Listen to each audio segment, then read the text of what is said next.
Hello people, what's good? It's your boy Just Joe, and it's time for another quick Leeds United update. The latest Leeds grind continues.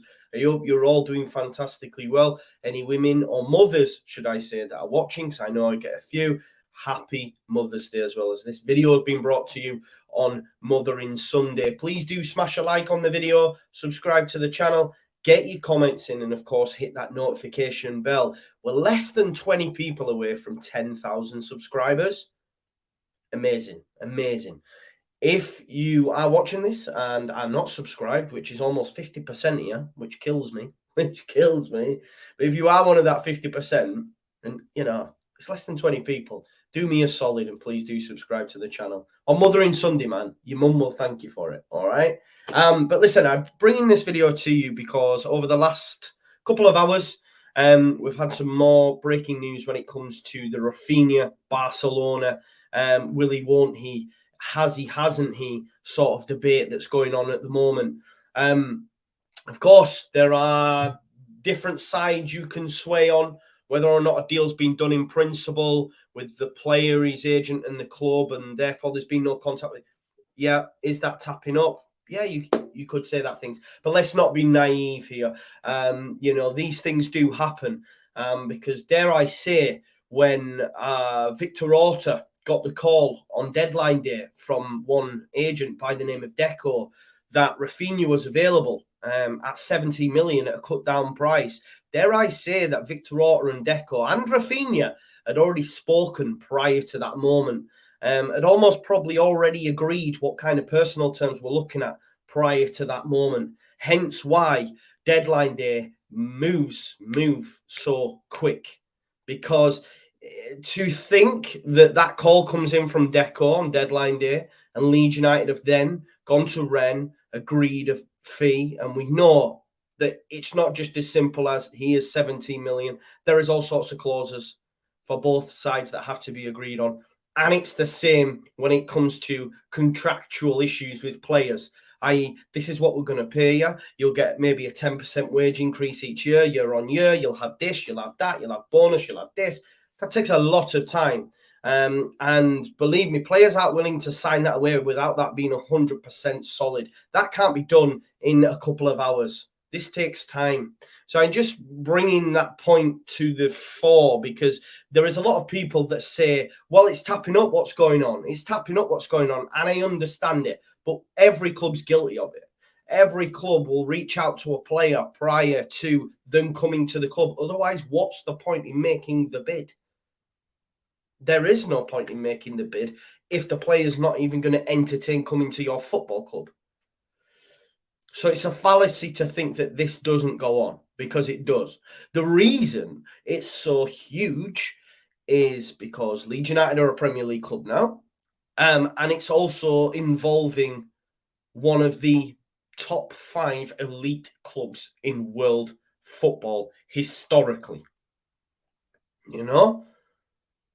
So that's why it's been peddled so much, and it's the information so readily available, And look, it's been breaking what I said the other day. Again, I'm not professing to be any sort of ITK. I can only take from where I can get, stuff, which is journalists, there are people that know people closer to the game than me, and that's great as well. But like I say, I can only go on what information I've seen, and it's been breaking this morning that the confirmation, what's been reported earlier, i.e. what a lot of journalists are saying, that personal terms have been agreed between Raphinha and Barcelona on a 5-year contract as well. It's getting down to the nitty-gritty now. So things like salary, etc., what Raphinha is expected to receive when and if he signs with Barcelona, that's all been agreed by all accounts, and a 5-year contract. Now, again, people say, well, yeah, the clubs haven't even spoken yet. I understand that, but like I just explained to you, there's a number of factors which mean that, these sort of conversations happen before, and the deal might not go through. Leeds United might refuse to sell, but I've got a feeling they will sell. I think we all feel, or 95% of us feel, that we will sell. It makes sense to keep hold of him till January of next year after the World Cup when his stock's risen. But he'll be another year into his contract at that point, and therefore can Leeds demand the same money that they can now?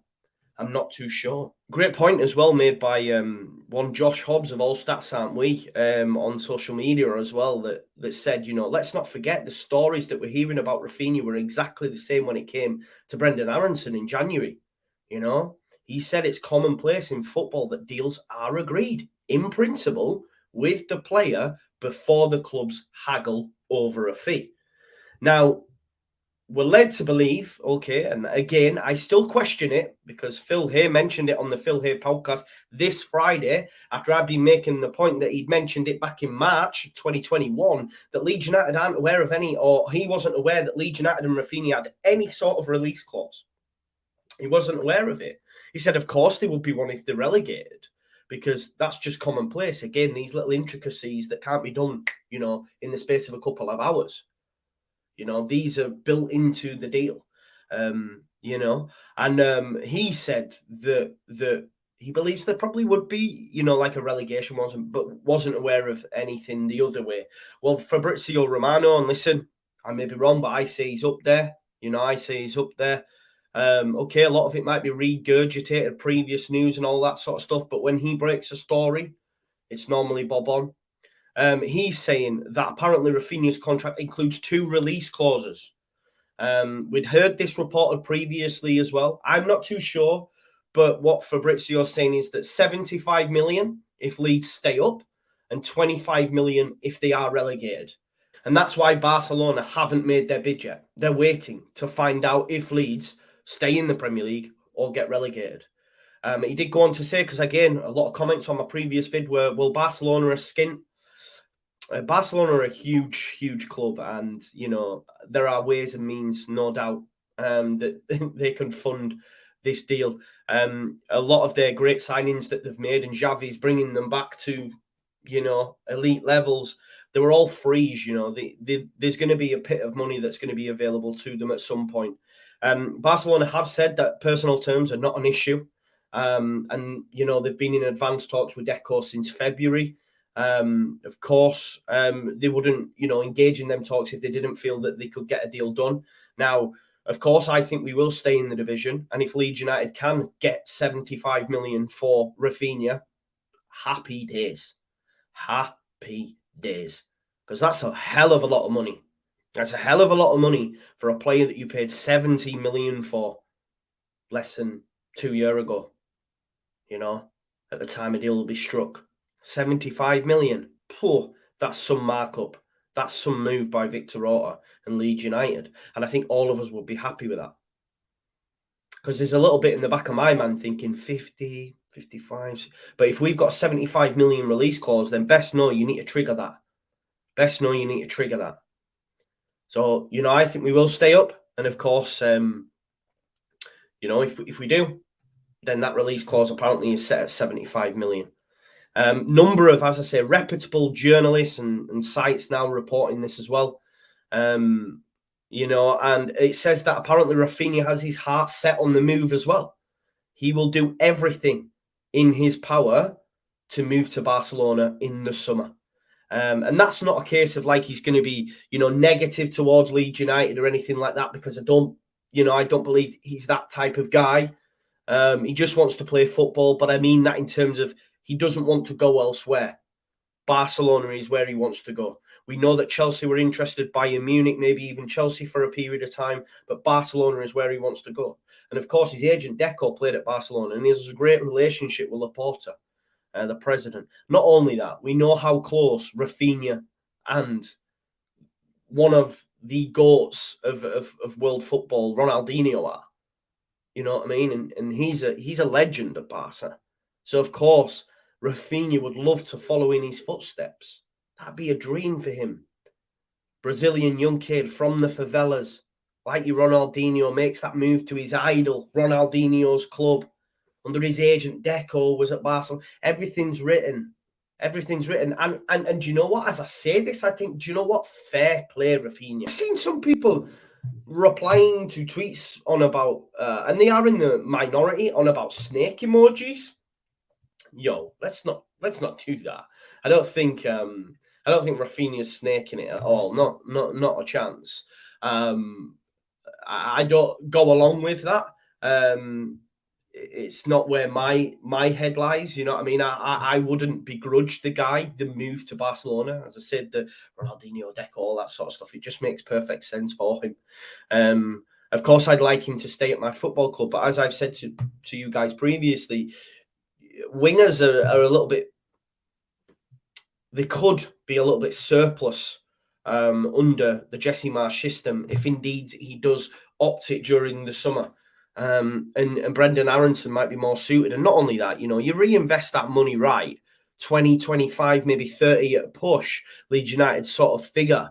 You could have 3 players for the price of 1 that are more better suited. For me, we need to be looking at fullbacks. We definitely need a cam, maybe 2. And selling Raphinha at 75 million, you're able to do that. You're able to do that. We paid 17 million for him. I think it's great business. And I do think he rocks up at Barcelona. I think that's where he goes. And I think it'll happen this summer. And I've said as such, And listen, I don't profess to be ITK. I can only give you what my news. If I was ITK, I wouldn't be on YouTube. Believe me. It's just facts. But listen, all the mothers out there, happy Mothering Sunday. All my viewers, subscribers new that helped me get to 10k, fingers crossed, hopefully. Big shout out to you guys as well. And thank you for watching. As always, please smash a like, comment, subscribe, and hit that notification bell. And of course, it's game week now. We can look ahead to Southampton at home on the weekend. And I'm back at Ellen Road, which seems like an age after my little COVID stint and that. So yeah, cannot wait. Thank you as always, and I'll see you in a bit. Peace out. Leeds.